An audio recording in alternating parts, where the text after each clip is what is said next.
안녕하십니까, 헤이오션입니다. 오늘은 2025년 5월 세계 조선 해양 동향에 대해서 공유하도록 하겠습니다. 아시다시피 이 자료는 한국 조선 해양 플랜트 협회에서 나오는 자료이고요. 5월달 자료라고 하면 이제 4월달까지 자료가 집계되어 있음을 참고하시면 되겠습니다. 저희가 이 모든 것들을 다 살펴보지는 않을 거지만 목차 한번 보시죠. 기본적으로 세계 수주 건조 잔량 수출 성과 공유를 할 거고요. 또 국내 조선산업 동향을 보면서 지난 5월달 동안은 어떤 내용들이 있었는지 한번 이야기를 해볼 겁니다. 시간이 된다면 이런 것들 한번 더 살펴보도록 하겠습니다. 세계 수주 건조 잔량입니다. 여러분들 제가 누누이 말씀드리지만 지금 발주량이 급감한 상태입니다. 1월 달부터 4월 달까지의 누계만 보더라도 세계 전년 동기 대비 한 49.7% 감소한 상황이에요. 제가 조선업 주가에 대해서 말씀을 드릴 때 제일 중요한 것은 기본적인 선박 수주가 많아야 된다. 기본적으로 선박 수주도 잘 하는데 방산이라든지 해외 조선소 진출이라든지 이런 것들이 이슈가 될 수 있는 것이지, 기본적으로 수주도 잘 안 된다면 이것은 큰 문제다 라고 말씀을 드립니다. 지금 굉장히 많은 불확실성 때문에 발주 자체가 안 나오고 있습니다. 그래서 중국조차도 전년 동기 대비해서 55.9% 감소했고요. 여기가 가장 큰 문제가 뭐냐면 얘네는 캐파를 늘리고 있었다는 거예요. 이게 무슨 말이냐면 수주를 바탕으로 조선소도 새로 짓고 캐파를 더 늘린다든지 이런 것들 많이 해왔던 게 중국입니다. 또 LNG선 같은 경우도 LNG선 운임이 많이 떨어졌다고 제가 늘 말씀드리지 않았습니까? 지금 노후화된 LNG선 같은 경우는 폐선을 시키고요. 그 다음에 지금 그냥 계류시키는 경우가 많습니다. 운항시켜봤자 돈이 안 되거든요. 지금 그런 상황인데, 유일하게 LNG 벙커링 같은 경우는 이제 LNG 벙커링을 통해 가지고 LNG 연료를 쓰기 위한 수요가 증가하다 보니까 미포조선이 굉장히 수주를 많이 했었죠. 그래서 발주량이 증가했다 정도 볼 수 있을 것 같고요. 건조 또한 전년 동기 대비해서 좀 감소했습니다. 제가 늘 말씀드리지만 지금 한국의 조선소의 주가들이 많이 높은 이유 중 하나가 올해 실적이 굉장히 좋아요. 생각했던 것보다도 영업이익이 많이 나올 겁니다. 다만 정권이 바뀌면서 울산과 거제 또 영암 지역에 좀 수익이 많이 난 이 조선소들 팔을 비틀 겁니다. 어떠한 명목으로 지역과 협력사와 상생이라는 이름으로 굉장히 팔을 비틀 거고요. 적어도 100억 단위 이상의 영업이익이 감소할 것을 보고 있어요. 이제 공동상생기금, 지역상생기금, 또 협력사와 원청가의 상생기금 이런 걸로 팔을 비트지 않을까 싶습니다. 그래서 이런 부분들이 저희 조선소들의 영업이익 낮추는데 1등 공신이 될 것으로 보고 있고요. 한국이 전년 동기 대비 14% 증가한 422만 CT 건조하였다. 이것만 보더라도 한국 조선소 이번 연도 실적 대박이구나 이렇게 생각할 수 있습니다. 자, 수주 잔량, 왜 수주는 감소했는데 수주 잔량은 증가했냐? 요거는 그냥 전년 동월 대비해서 증가했다라는 거고요. 한국 같은 경우는 수주 잔량이 지속 감소된 상황이죠. 건조를 많이 하고 있는데 수주를 못하기 때문입니다. 그리고 컨테이너선 같은 경우 전년 동월 대비해서 42.5% 정도 증가했다. 메가 컨테이너 선들 발주가 많이 나와서 그런 거죠. 자, 요 표로 보시면은 수주량이 굉장히 급감해서요. 한중일 굉장히 급감했고, 특이점은 이제 일본은 조선사들의 명맥을 유지하기가 힘들 정도로 수주가 안 됩니다. 우리한테 반가운 소리죠. 그리고 이제 건조는 역시 한국 잘합니다. 잔량도 우리가 중국에는 40% 수준 유지하고 있고, 한국은 일본의 한 3배 정도 수주량 갖고 있네요. 중국이 54% 수주하고 있고, 또 건조도 중국이 가장 높고 잔량도 높습니다. 지역별 수주 잔량, 선정별 수주 잔량 보시면 선정별로 4월달까지는 컨테이너선이 발주가 많이 나왔어요. 유럽의 대형 크루즈 여객 선사들이 이제 스마트 대형 엔터테이너가 들어간 크루즈선들을 많이 발주하면서 크루즈선 발주가 많이 나오고 있고요.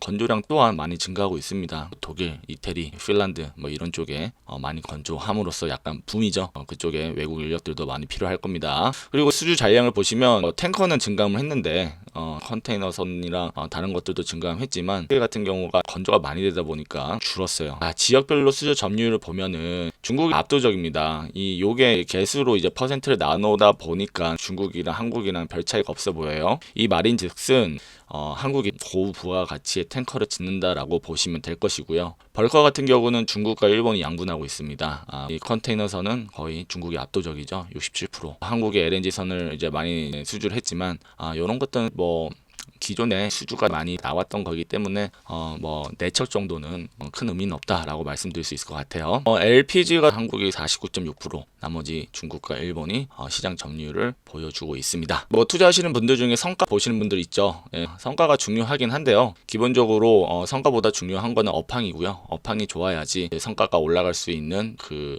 상방이 열려 있다고 생각을 해요. 그래서 클락슨 지수가 고점 대비해서 뭐 하락하는 상태입니다. 이렇게 보시면 지금 요 저항을 아직 깨지 못하고 있어요. 이 성과 지수가 올라가려면 기본적으로 공급보다는 수요가 많아야 됩니다. 기본적으로 조선소들은 제한적인데 주문이 막 밀려 들어야 돼요. 그래야지 성과가 막 올라갈 수 있다라는 점 말씀드릴 수 있습니다. 지금 27년까지는 전 세계적으로 한국, 중국 다 독후가 차 있어요. 지역적으로 또 조선소별로 조금 더 선별적으로 보면 아직도 27년 영업하시는 분들이 있습니다. 영업하는 조선소들이 있기 때문에 이제 공급이 수요보다 더 많다라고 보시면 될 것 같아요. 그러다 보니까 성과가 조금씩 내려갈 수밖에 없는 상황이 만들어지고 있습니다. 제가 여러분들한테 조선업 주식 투자하는 거에 대해서 말씀드릴 때 지표로 삼는 것 중 하나가 수출입니다. 요때부터 20년도부터 이제 투자신들 많았는데 저는 20년도에 조선업 투자하라고는 절대 얘기 안 했어요. 제가 투자하라고 이야기했던 부분이 22년도였습니다. 왜냐하면 22년도부터 앞으로 쭉 건조라든지 전년 대비해서 10% 이상 계속 상승할 것으로 전망이 되었습니다. 이 수출 전망은 언제 하냐? 연말에 합니다. 우리나라 특히 정부가 홍보하는 거 좋아하죠. 전 산업에 대해서 수출하는 거에 대한 전망을 합니다. 그러면 이제 정해졌죠. 22년도에 23년도 수출 전망을 했을 겁니다. 22년도에 181억 불 수출했는데 23년도에 220억 정도 수출한다고 얘기를 했을 거예요. 와, 올해 대비 내년에 수출 많이 됐네. 조선업이 좋나 보다. 1차적으로 생각할 수 있죠. 그렇게 해서 투자하는 겁니다. 그래서 제가 22년도, 23년도부터 조선소 투자하라고 많이들 발표하고 다녔었습니다. 그래서 우리 조선업계에 계신 형님들 중에서도 제 이야기 듣고 투자하신 분들 많으시죠. 수익 축하드리고요. 아직 추세가 끊기지 않았기 때문에 보유하고 계셔도 좋다.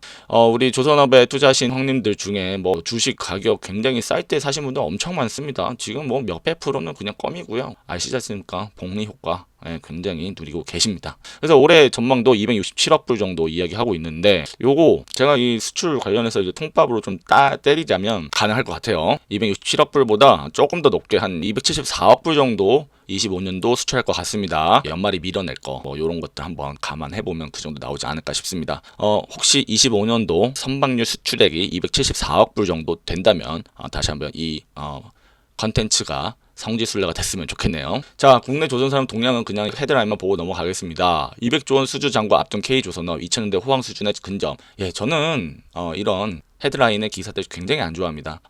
수주 잔고가 좋은 건 기본적으로 좋죠. 나쁜 건 아닌데, 그리고 실적이 좋아질 것도 맞습니다. 그건 단기간의 실적이고요. 중요한 건 수주 잔고가 200조 원이 아니라 계속 수주 잔고가 250조, 300조 이렇게 늘어나야 됩니다. 왜 방산에 하나 에어로스페이스가 막 주가가 8만 원 했던 게 80만 원, 90만 원, 100만 원 가는지 아십니까? 잔고가 이렇게 올라가요. J커브. 예. 이렇게 올라갑니다. 우리는 조선업은 이렇게 올라가죠. 이렇게. 근데 잔고가 이제 꺾이고 있어요. 올라갈까요? 내려올 겁니다. 자, 철강 조선업계 3분기 후판값 갈등 제한 불가피. 일단 언론에서도 먼저 불 지르죠. 철강 업계는 지금 굉장히 안 좋습니다. 굉장히 안 좋기 때문에 이것을 활용해서 저희 조선업계 후판 가격 협상할 때 써먹을 거예요. 톤당 그래도 80만 원대는 줘야 되지 않겠냐. 많이 받으면 90만 원대 이런 얘기를 할 거고, 개인적으로 저는 철강사들을 좋아하지 않습니다. 이 사람들은 자기네들 좋을 때도 후판 가격을 올렸고요. 자기네들이 나쁠 때도 후판 가격을 올리는 애들이에요. 저희 조선업계가 지난 10몇 년간 굉장히 힘든 기간들이 몇 년 있었죠. 그때도 후판 가격은 올라갔습니다. 네, 그래서 저는 이 철강 업계들 굉장히 싫어합니다. 자, 산업부 조선 3사 세계 최고 액화수소 운반선 개발 착수. 요거에 대해서 저는 한번 컨텐츠를 좀 길게 만들고 싶은데, 여러분들 제가 말씀을 드리지만 이 액화수소 요거를 선점하는 민간이 전 세계를 지배할 겁니다. 그래서 한국, 중국, 일본뿐만 아니라 전 세계에서 액화수소 관련한 연구 많이 하고 있습니다. 굉장히 중요한 거예요. 액화수소. 자동차도 그렇고요. 이 선박도 그렇고 액화수소 굉장히 중요한 게임 체인저가 될 겁니다. 요 정도 말씀을 드리고요. 자, 초호황탄 조선 빅3 가동률. 야, 이렇게 헤드라인 나오잖아요. 정권도 바뀌었고요. 뭐 날라옵니다. 청구서 막 날라와요. 야, 너네 돈 많이 벌었고 초호황이라는데 팔 비트입니다. 비트고 그렇게 되면 어떻게 되죠? 영업이익이 내려갑니다. 그러면은 여러분들이 가지고 계신 주가 영향을 미치겠죠. 네, 이런 부분들 참고하시면 좋을 것 같고요. 자, AI 용접공 시대 열리나 많이 자동화된 것 같아요. 생각보다 많이 됐는데 조금 더 지켜보시죠. 오늘은 이렇게 좀 정리를 하고요. 다음에 시간이 되면은 핵양 석유 또 핵양 가스 관련해서도 이야기해 보도록 하겠습니다. 구독과 좋아요는 컨텐츠 제작에 큰 도움이 됩니다. 감사합니다.